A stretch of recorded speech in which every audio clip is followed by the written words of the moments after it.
Petite oisillonne blessée.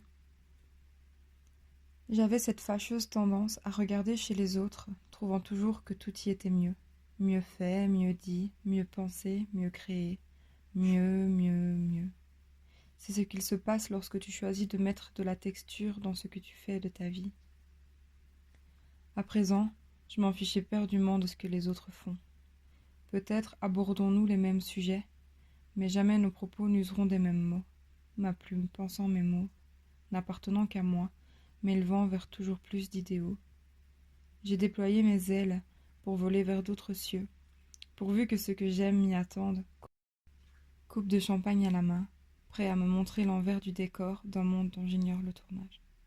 Je n'ai plus peur d'ouvrir mon cœur et mon âme, me mettant à nu sans pour autant ôter mes vêtements. Je fais partie de celles qui n'ont pas besoin de se déshabiller pour être aimées. Désolée si cette phrase t'a heurté.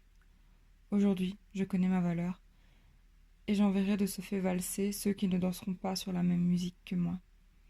Qu'ils aillent au diable, rejoindre tous ces démons que je n'ai que trop côtoyés.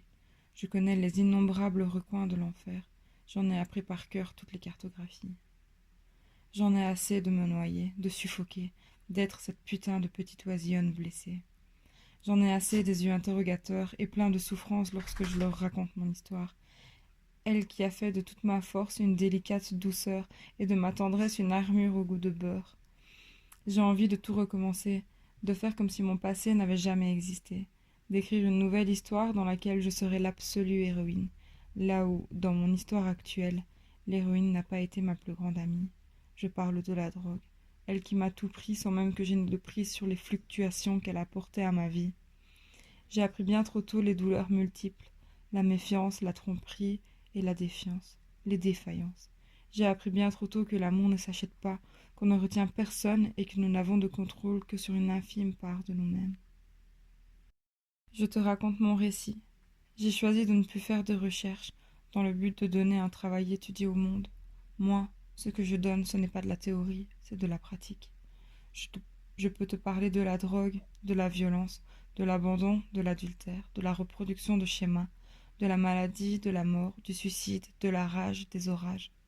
Je peux aussi te parler du bonheur, de l'amour, de l'amitié, des relations qui deviennent des bouffées d'air indispensables à ta vie, des étoiles mises dans les yeux, des nuages après l'orage, ceux qui annoncent une éclaircie, probablement suivie par des rayons de soleil éternel, de ceux qui te réchauffent le cœur et te donnent l'espoir d'y croire encore.